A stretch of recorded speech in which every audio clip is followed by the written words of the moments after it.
What do you make of what you've seen this weekend?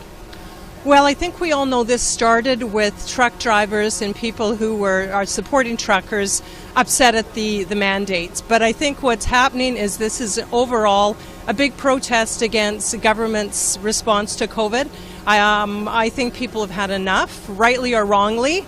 Their patience has run thin. They're tired of broken promises. They're tired of the vaccine passport, and I think it's fair to say not only federal vaccine passports but provincial ones as well. What do you make, though, of some of the things that we've seen there? Is there not also a backlash to what's happened up here in Ottawa? There's been reference to the defacing of the Terry Fox Memorial, the dancing on the tomb of the unknown soldier, the basically raiding of a homeless person's shelter for food. What do you make of those events? Obviously, I mean, whether it's any protest that happens, we've seen protests over the years, even just in Manitoba over the summer, where the Queen Victoria statue was ripped down. Heads chopped off of statues. What happened to the Terry Fox statue? We all condemn that. Obviously, that is unacceptable. But I think what we're hearing, the people I'm talking to, the majority of them are patriotic, peace-loving, very passionate, good people, and they deserve.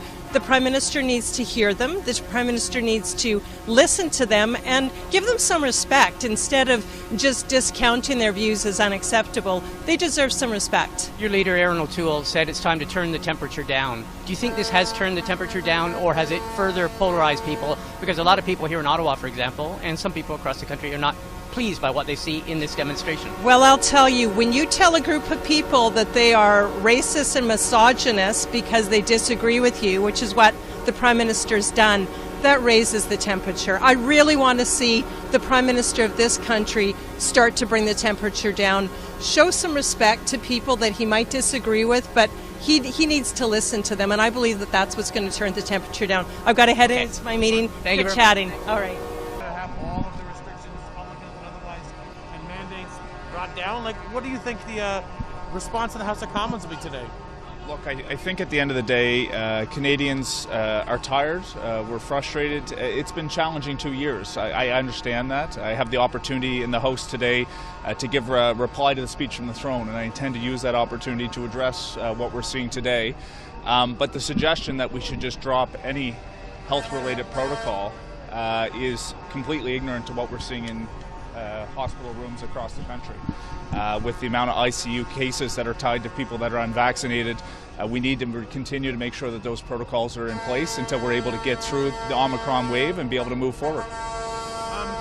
If you had to give a comment to how you feel, what do you think the intent of this protest is? I mean, we've seen a lot of things that maybe have disturbed a lot of people, and there are certainly people that are staying here today. So what's your sort of takeaway from what these protesters are asking for? I think it's important to remember that the impetus for supposedly why this protest was taking place was around vaccine mandates at the border, which is actually being imposed by the United States. Yes, our government is reciprocating for American truck drivers. If you look at the... put theirs in place first, just to be fair. To be fair, but I think when you look at the flags, whether it be the swastika flags we've seen this weekend, whether or not you see the Confederate flags, Trump flags, this is bigger than just around vaccine mandates. There's a negative underbelly that I've seen. Is there perhaps well-intended individuals as part of that crowd? I would like to hope so, but I can say that the trucking associations that are supposedly speaking for truckers are not sanctioning this type of behavior. And I think at the end of the day, we have to be mindful that I think there is some sinister view of those that are amongst this protest, notwithstanding there might be individuals that are well-intended. What do you make of the fact that there's a... Muskoka came up just a few moments ago and really sort of blamed a lot of this anger and frustration on the division that the Liberal campaign ran on in the last election, which was about dividing people over vaccine mandates. That was a wedge issue, that was something decided on by the government. What's your response to that? I mean, my response to that would be look at the governments across the country, provincial and territorial, that are also imposing vaccine requirements, that are putting vaccination passports in place. It's all under the guise of trying to protect the collective well-being of those who have made their own individual choice to be vaccinated, right? There are individuals in this country that have chosen not to vaccinate. There are consequences to those choices, which means some restricted freedoms to protect the well-being of others that have made their own individual choice to follow science, to follow public health advice, and to be able to move move forward so we can get on the other side of this pandemic. What do you make of the Angus Reid poll? Much is being said in conservative circles about the Angus Reid poll. For the first time, a majority of Canadians, according to Angus Reid, is saying they feel that measures should be lifted quickly. It goes back to the point I've made earlier that I think Canadians are growing tired and frustrated. It's been close to 2 years. I want to get back to a new normal as well, so I share that frustration, but the reality is we have to be mindful of not overwhelming the healthcare system. Go look at the ICU units and the amount of unvaccinated that represent, in some cases, 40-50% of those cases, and only around 10% of the population. So the measures that are in place now have to stay, but we're trying to get to a point that we can move forward. And I think that it's incumbent on all governments to demonstrate that the measures that we're taking are getting us there. The Prime Minister is speaking to Canadians this morning. What's your advice to him? Because the Conservatives are saying that he's using this as a wedge issue.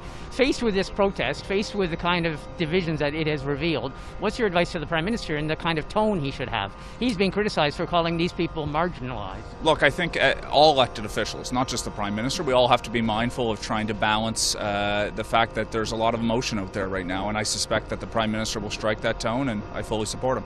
I need to run to committee, guys. Thanks. Take care. And it feels like there's no end in sight. I think that frustration that Canadian feels is real. I feel it too. I'm frustrated as much as anybody else, and I think that to ignore that element of this, to ignore the real frustration that Canadians feel, because there's an awful lot more Canadians that aren't here that are frustrated too. I think that the Prime Minister does so at his peril. I think that we need to. And I say his peril electorally, nothing in no other way. Now, your leader, Aaron O'Toole, said it's time to turn the temperature down. Do you think this demonstration has turned the temperature down, or it's gotten some backs up because there's some people who don't like what you're seeing?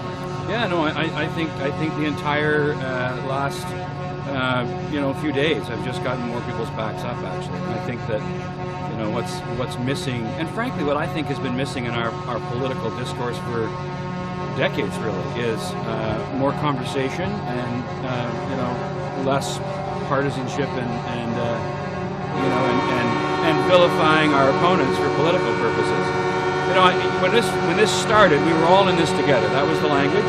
And then when the Prime Minister saw an opportunity electorally during the election to sow more division, the us versus them, the people who I don't agree with. I think vaccines work, but there are people who are opposed to them. And I said all along during the election campaign, if I got to wear my mask a little bit longer so that we can stick together as Canadians and get through this, then I'm prepared to do that.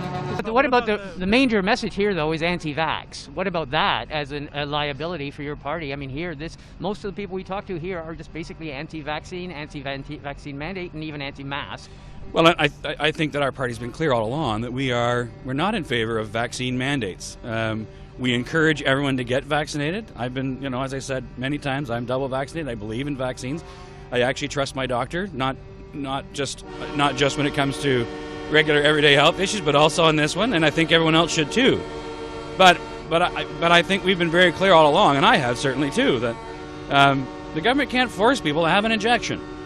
And so, people, I think that our messaging early on about being all in this together and being supportive of one another and encouraging everybody was the right approach.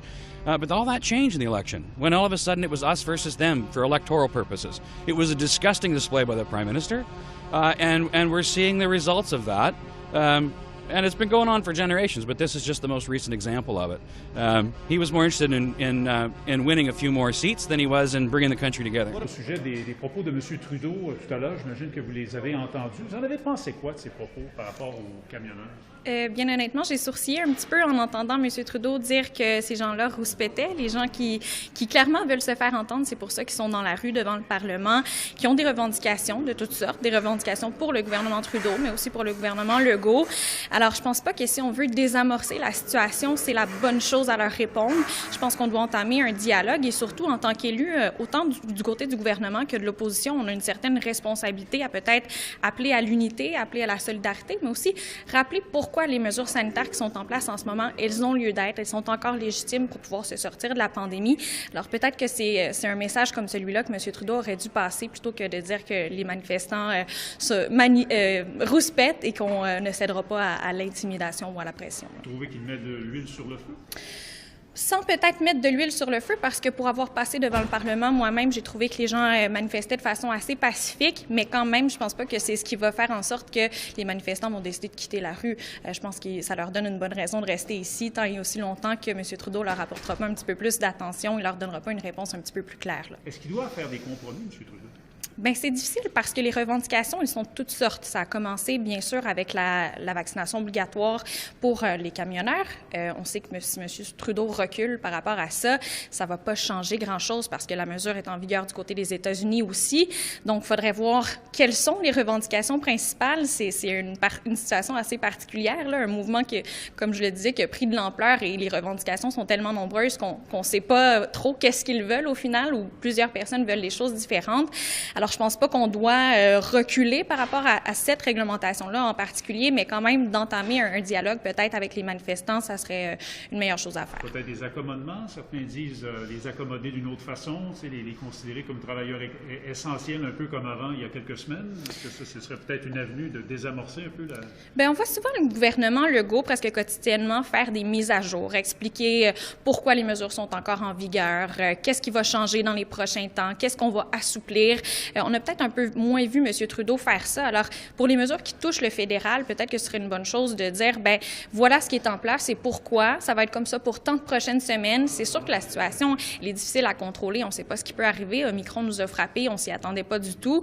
Peut-être que qu'il va y avoir un autre variant qui va arriver. On va devoir se préparer à ça, mais d'expliquer encore une fois pourquoi les mesures sanitaires sont en place et pourquoi elles sont nécessaires, je pense que c'est le travail qu'on doit faire. Merci beaucoup.